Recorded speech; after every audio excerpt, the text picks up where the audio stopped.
Oke, assalamualaikum warahmatullahi wabarakatuh.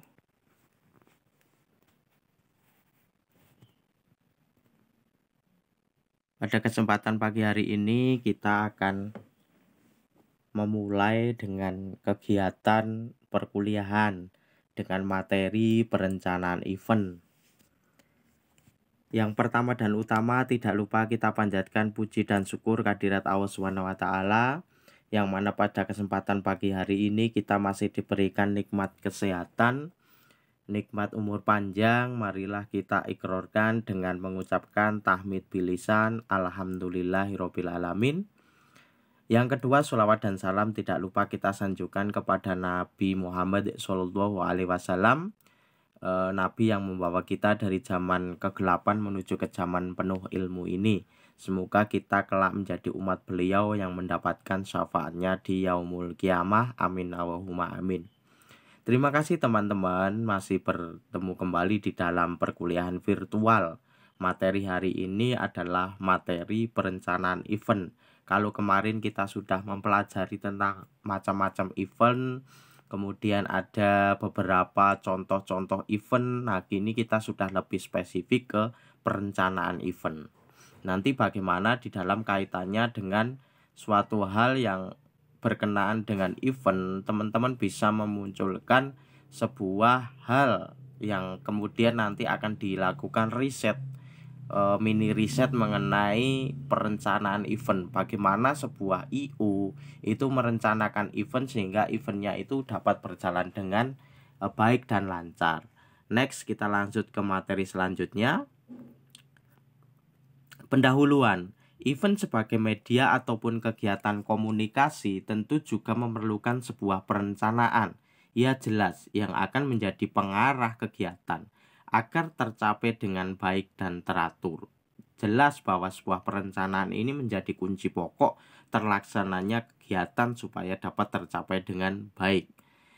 Carlsberger mengemukakan bahwa rencana-rencana dari perilaku komunikasi adalah representatif kognitif, yaitu mewakili penafsiran lingkungan yang memberikan panduan untuk mencapai tujuan, sesuai dengan Stephen and Karen 185 halaman 185 tahun 2009. Hal-hal penting yang perlu diperhatikan bahwa perencanaan yang baik akan menuntun kepada keberhasilan sebuah pameran. Apalagi jika penyelenggaraan pameran dikelola oleh orang yang memiliki kreativitas yang tinggi, konseptor ulung, mediator, inisiator, dan komunikator yang profesional.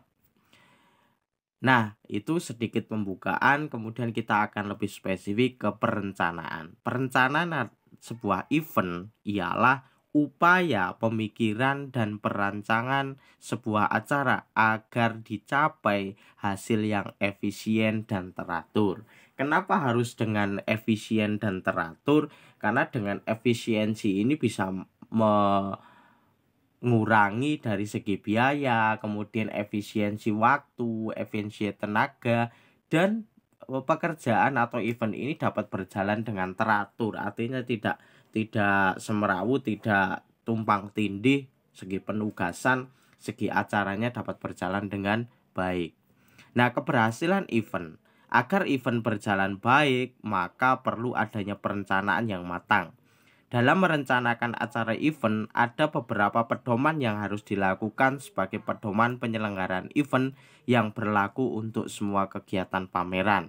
Ada beberapa pedoman-pedoman. Nah, pedoman itu apa saja? Ya, pedoman yang pertama adalah menentukan tema. Tema sangat penting untuk menentukan langkah selanjutnya. Tema-tema yang memunculkan fenomena baru akan banyak mendapat perhatian dari calon peserta pameran atau event maupun pengunjung nantinya. Yang kedua adalah mengadakan penelaah sebelum pelaksanaan. I.O. harus melakukan kegiatan survei untuk menjajaki berbagai hal terkait dengan kegiatan event sehingga tidak terjadi kesalahan dari segi waktu, lokasi, kesiapan sumber daya manusia, target peserta, dan target pengunjung yang diharapkan. Metode survei bisa ditempuh dengan berbagai cara, yaitu yang pertama direct mail. Bisa kirim email kemudian bisa kirim WA, DM Instagram, kemudian pesan-pesan yang lain. Kemudian yang kedua, telesurvei, bisa melakukan survei, mengirimkan, kalau menyebarkan angket survei terkait dengan tema-tema yang akan diangkat. Kemudian yang ketiga adalah personal interview. Personal interview ini bisa melakukan interview atau wawancara personal kepada siapa yang itu kira-kira seseorang yang punya bergen khusus, punya sumbangsi besar di dalam usaha atau di dalam beberapa manajemen bisnis, sehingga perlu adanya penguatan dari segi manajemen, penguatan dari segi pemateri. Ini akan mendapatkan ide-ide segar dari personal yang dilakukan interview. Selanjutnya adalah penetapan ide. Menurut Aini Nur, proses penetapan ide event harus tetap berpedoman pada satu, sifat event yang akan diselenggarakan, kedua, tujuan event, yang ketiga, bagaimana event dapat terselenggara, yang keempat adalah keuntungan apa yang akan didapat oleh peserta dari terselenggaranya event. 4 macam kegiatan ataupun pedoman ini menjadi kunci utama dan penting untuk dijalankan oleh IU atau panitia yang akan melakukan event, bazar atau kegiatan pameran. Sehingga sifat, tujuan, bagaimana event terselenggaranya, dan tidak kalah penting adalah keuntungan yang didapat oleh peserta dari terselenggaranya event ini, akan bisa menarik, yang akan bisa membuat peserta itu mengikuti dan tertarik dengan kegiatan event kita. Nah, ada beberapa proses yang mungkin contoh bisa teman-teman mahasiswa lakukan terkait dengan pelaksanaan event. Yang pertama adalah proses umum ya. Di sini ide, kemudian sifat eventnya, kemudian tujuan eventnya apa, bagaimana eventnya itu terselenggara, kemudian keuntungan event bagi partisipan itu apa, dan konsepnya bagaimana. Nah, bagaimana mahasiswa menyelenggarakan event? Yang pertama, bisa mengumpulkan dana bagi mahasiswa, kemudian melakukan event terbuka untuk umum, misalnya bazar kegiatan buku, bazar produk-produk pembelajaran atau apapun. Kemudian mengumpulkan dana untuk mahasiswa, melakukan workshop, seminar, pameran-pameran lain. Kemudian harus dapat dilaksanakan, partisipan harus mendapatkan pengalaman dan pengetahuan. Kemudian muncul idenya bentuk gambar, film, bazar, seminar, atau lelang. Nah, ini adalah proses-proses penetapan ide untuk event. Bisa teman-teman coba di sini. Nah, tahapan-tahapan dalam penyelenggaraan event yang pertama adalah melakukan riset. Riset dilakukan untuk menentukan kebutuhan, keinginan, dan harapan dari target pasar. Melalui riset yang dilakukan secara mendalam, penyelenggaraan dapat melihat tren yang sedang berkembang. Oh, tren hari ini apa terkait dengan penyelenggaraan event atau pameran yang bisa menarik, yang bisa membuat penikmat atau membuat peserta itu banyak berdatangan di dalam pameran kita. Event ini harus sesuai dengan tren yang sedang berkembang. Kemudian mengembangkan sistem penyediaan layanan baru. Nah, muncul ide dan layanan baru dengan daya kreativitas dan memecahkan masalah kecil sebelum menjadi besar. Ini hal penting kaitannya dengan riset. Yang kedua, desain atau rancangan. Tahap ini adalah tahapan perumusan tema dan konsep event. Proses ini membutuhkan waktu cukup lama karena terjadi seleksi ide dan konsep event. Rancangan ini setelah dari beberapa muncul ide, kemudian dari beberapa kru atau beberapa manajemen event dari IO ini, dari antara si A, B, C, dan D, munculkan konsep-konsep baru. Ada usulan-usulan ide, usulan konsep. Nah, dari usulan ide dan konsep ini dimusyawarahkan, dirapatkan, sehingga muncul satu konsep yang akan diterima menjadi event ini. Nah, ini biasanya membutuhkan waktu cukup lama karena ada seleksi penelaah dari berbagai macam konsep atau ide yang ditawarkan. Kemudian yang ketiga adalah planning tahap. Planning tahap ini panitia mulai merumuskan strategi apa yang kemudian siap untuk diimplementasikan. Pada fase ini pula panitia melengkapi sumber daya yang diperlukan untuk penyelenggaraan event. Sumber daya dananya, sumber daya manusianya saja, kriterianya seperti apa, dan hal-hal penting terkait dengan planning tahap ini. Panitia sudah mulai merumuskan strategi-strategi. Yang keempat adalah coordinating.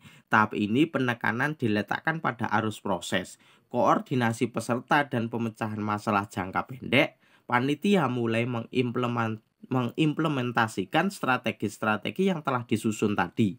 Kemudian melakukan kegiatan-kegiatan audiensi, komunikasi kepada publik, gladi bersih, dan kegiatan-kegiatan pra-event lainnya. Tahapan ini bisa dimulai kurang lebih 1,5 bulan menjelang deadline penyelenggaraan event, seperti melakukannya gladi bersih di sini. Kemudian selanjutnya evaluasi terhadap penyelenggaraan event ini dapat dilakukan dengan metode review secara menyeluruh atau per sesi.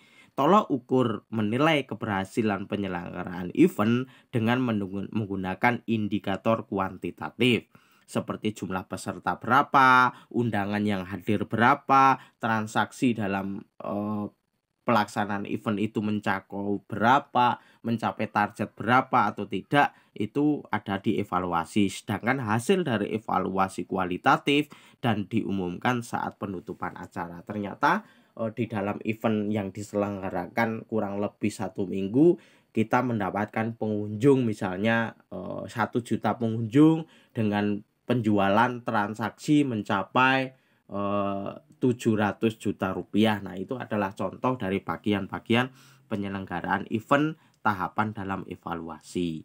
Nah, selanjutnya kita ke aktivitas event. Setelah merencanakan, kemudian ada beberapa tahapan, kemudian aktivitas eventnya itu ada apa saja.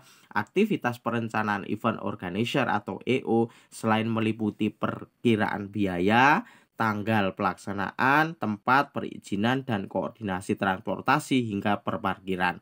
Event organizer atau EO juga melaksanakan hal-hal seperti mengembangkan konsep atau tema acara, memilih dan menentukan pembicara, koordinasi kebutuhan di lapangan, listrik, sound system, dan lain sebagainya. Dekorasi, meja, kursi, tenda, tenaga keamanan, makanan, polisi, pemadam kebakaran, toilet, signage, petugas kesehatan profesional, dan petugas keberhasilan. Itu adalah aktivitas-aktivitas yang tercakup di dalam event. Kemudian yang selanjutnya adalah sumber daya manusia dalam penyelenggaraan event. Sumber daya manusia itu ada 2, yaitu pegawai yang dibayar dan sukarelawan. Pegawai yang dibayar atau staf yang dibayar dan dibutuhkan pada saat tertentu saja. Jenis pekerjaan pada penyelenggaraan event meliputi persiapan, pelaksanaan, penutupan event. Jumlah staf terbanyak hanya pada saat persiapan dan pelaksanaan event saja. Biasanya staf yang bekerja dalam event akan dibayar sesuai dengan jumlah jam atau jumlah hari kerja. Itu khusus pegawai yang dibayar. Kemudian yang kedua adalah sukarelawan. Sesuai dengan namanya, sukarelawan tidak akan mendapatkan bayaran atas peran sertanya dalam event, tetapi mereka akan mendapat fasilitas standar yang telah ditetapkan oleh penyelenggara. Misalnya dapat uang makan, dapat fasilitas kaos, kokard, dan fasilitas-fasilitas lain, atau mendapatkan diskon boleh belanja di outlet-outlet yang menjadi peserta dari event ini. Itu adalah hal-hal yang dapat diterima, yang dapat didapatkan oleh para orang yang telah menjadi sukarelawan. Mungkin itu yang bisa saya sampaikan dalam pertemuan hari ini yang cukup singkat. Nanti kelompok yang akan melakukan riset ini adalah melakukan riset terhadap IO tentang contoh proposal atau perencanaan event, mulai dari perencanaan pertama hingga kalau bisa event ini sudah dilaksanakan dan sampai evaluasi. Teman-teman bisa mengambil salah 1, 2, atau 3 IO yang mungkin teman-teman terdekat, saudara, tetangga, atau yang terdekat di lingkungan, sehingga bisa melakukan interview, bisa melakukan riset, bisa melakukan penelitian kaitannya dengan perencanaan event. Itu yang bisa saya sampaikan hari ini, kurang lebihnya mohon maaf. Semoga bermanfaat. Bila ada pertanyaan bisa disampaikan di WA Group terkait dengan materi ini atau bisa tulis di kolom komentar. Dari saya cukup sekian. Wassalamualaikum warahmatullahi wabarakatuh.